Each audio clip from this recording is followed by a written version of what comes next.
ایک صحرائی عرب رسول خدا صلی اللہ علیہ وسلم کی خدمت میں حاضر ہوا اور اس نے آپ سے عرض کیا، یا رسول اللہ، آپ نے لوگوں کو تو بڑی بڑی دعائیں تعلیم دی ہیں، لیکن میں ایک ان پڑھ شخص ہوں، لمبی دعائیں میں یاد نہیں کر سکتا۔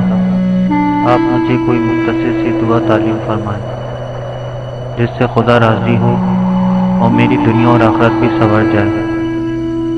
رسول اکرم صلی اللہ علیہ وآلہ وسلم نے فرمایا، تم صرف یہی دعا مانگا کرو، خدایا تو میرا رب ہے اور میں تیرا بندہ ہوں، تیرے لیے یہی کافی ہے۔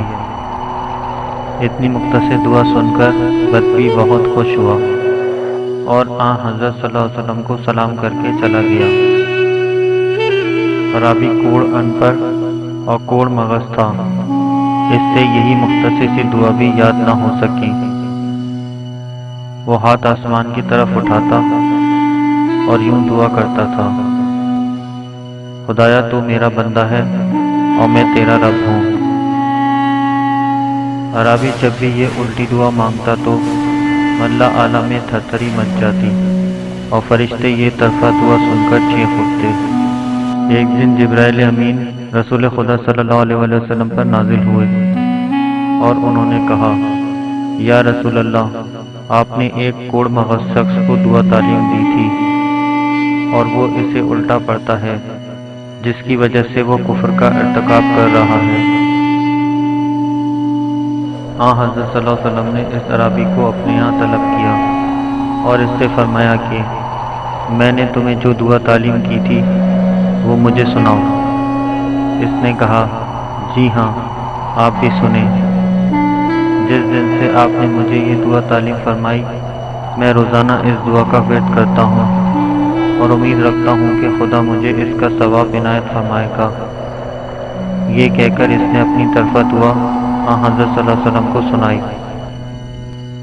نبی اکرم صلی اللہ علیہ وسلم نے اس سے فرمایا، تو نے الفاظ کی ترتیب بدل دی ہے، خبردار، آئندہ اس طرح سے نہ پڑھنا ورنہ کافر ہو جائے گا۔ حضرت صلی اللہ علیہ وسلم کا فرمان سن کر وہ عربی بہت پریشان ہوا اور رو رو کر کہنے لگا، یا رسول اللہ، اب تک تو میں دعا کی وجہ سے کفر کا ارتکاب کرتا رہا ہوں، اب آپ مجھے ایسی دعا تعلیم فرمائیں جس سے میری سابقہ غلطی معاف ہو سکے۔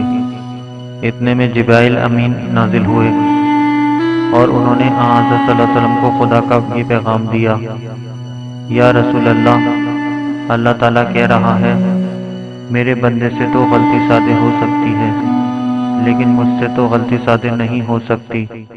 میں بندے کی زبان کو نہیں دیکھتا کہ اس سے کیا الفاظ برآمد ہو رہے ہیں، میں تو اپنے بندے کے دل پر نظر کرتا ہوں۔